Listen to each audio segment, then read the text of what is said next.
before carrying on, I thought it a good idea to actually just look at a very important part of this training course, which is filling in the information.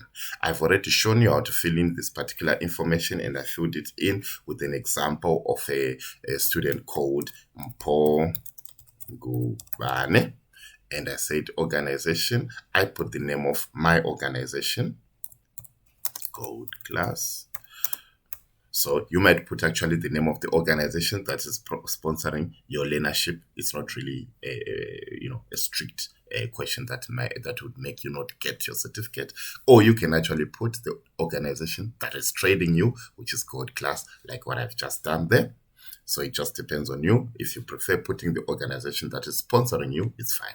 Organization that is training you, which is Gold Class, put that, it's fine. As long as you put it, we're all happy. Location, unit or department is literally where is this organization located. I'll just put Johannesburg here. Facilitator name, as I just explained, my facilitator name is Eva Fundira. That's my name. So wherever it's written facilitator or assessor, it actually means you put my name there.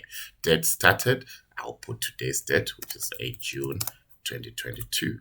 And date completed, I'll say I completed this on 8 June again 2022, because it's possible to complete a topic in one day. Let me remove that first 8 days, just confusing us now. Then this is just copyright information to guide you not to copy this and spread it to other people. This is meant to be yours and to be original on its own.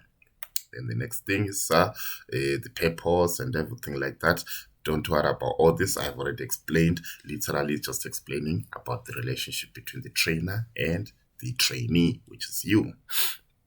And after we are done with all this, make sure that whenever you have got such places where there is learner full name, it's your name. For example, I'll use my Mpho Ngubane as an example.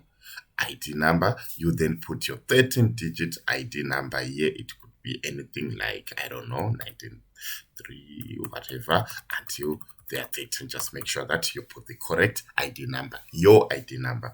Make sure that this information about you is accurate, because this will affect your certificate. If you write your name wrong, you write your ID wrong, it means your certificate will have your name wrong and your ID wrong.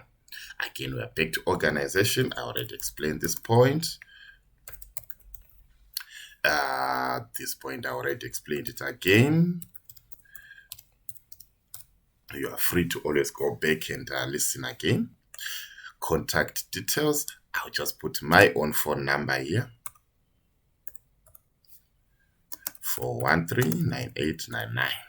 Email address. I'll put my email address, which is literally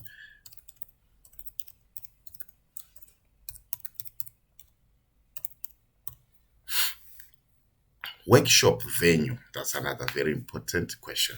So I would rather we put the address of our sponsoring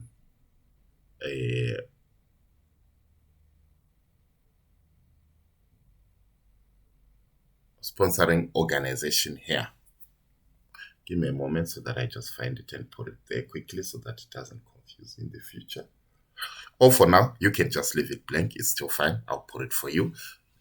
Workshop venue, leave it blank. I'll put it for you. I'll just confirm the address later on.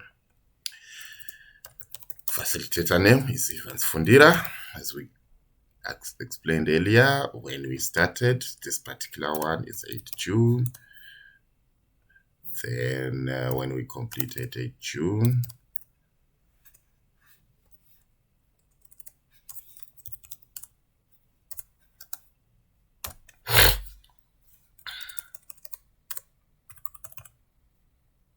then assessment preparation checklist. This assessment is a formative assessment, and it is based on outline unit standards for module. And this whole part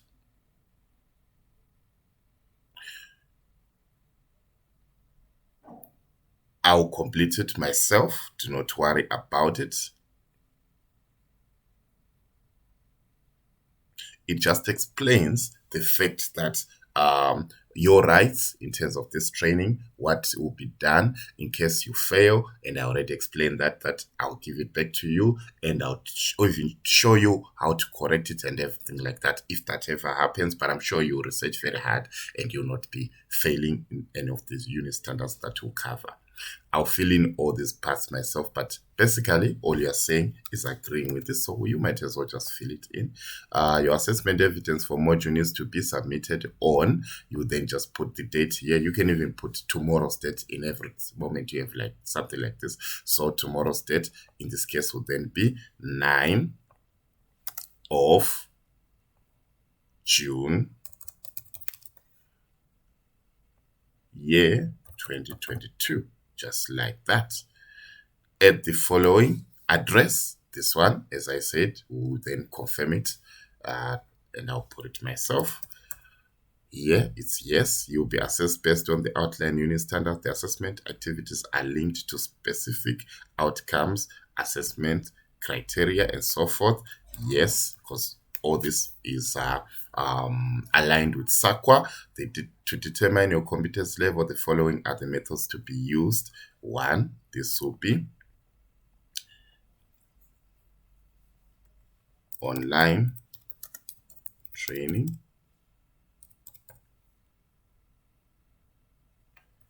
written and oral assessments. So whenever I see all this, always put this particular information here, that it will be online training, and you'll also be using written and oral assessments, meaning some of the assessments might require you to answer using words. Some of the assessments might require you to answer just by writing your exams and passing and so forth. Then, to be declared competent on a module formative assessment, you should at least have 80%. Not a problem. I'd say 75%. It'll be at least 80%. I'll take note of that.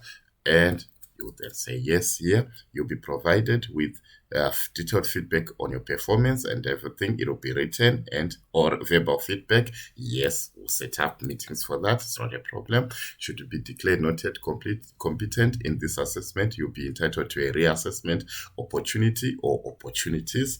Yes. So all this literally you are agreeing with it, because that's exactly how we're going to work. You'll be required to resubmit evidence only for areas you'll be declared not yet competent. Yes.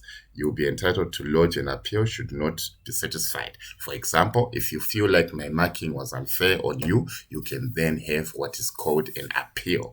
This is your right, and once you lodge it, I have to give it to my superiors, who will make sure that they judge this as fairly as possible to see if for real I was being unfair to you as a student. I try to be fair in everything that I do, but in case there's any unfairness, you have the right to actually appeal my decisions. You'll be required to provide the assessor feedback on assessment procedure. This is to assist in improving the assessments. Yes. So you actually give me feedback too, to say the stuff that we are learning and the way we are learning, is it being helpful, or you would rather it's done differently. And your results of the assessment and portfolio of evidence information will be provided to any person without your written consent. Literally, this is just to allow us to be able to give this forward to other offices for your certification process. So now, if we now require you to write affidavits for every part of that process, it might take us forever. So that's what we mean here by making sure that we no longer then will need you to be saying, yes, give this to this person, yes, give this to this person. You can then just say yes to this, and we submit all that needs to be submitted. Learner declaration, you put your name here. My name, remember, as the example name that we used is Mpongubane. You can delete some of these lines just to make it look neat.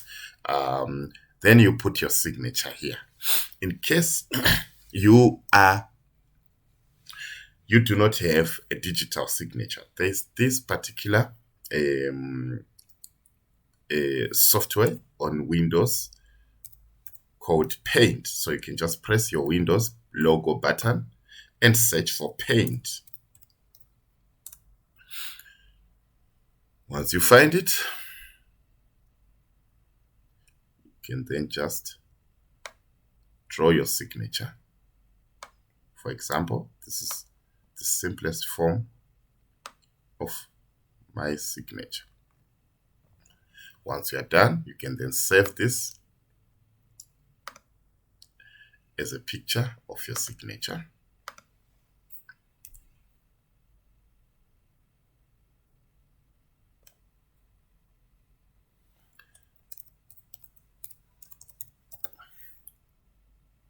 Just like that. Once you now need it, all you do is to go to where it's saved.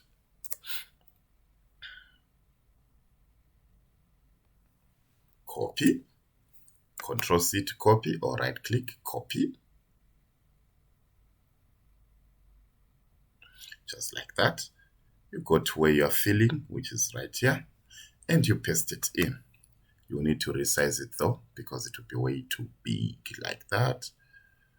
Click on the corner and resize it to suit the size that you need. And like that, you're done. You put the date, 8 June.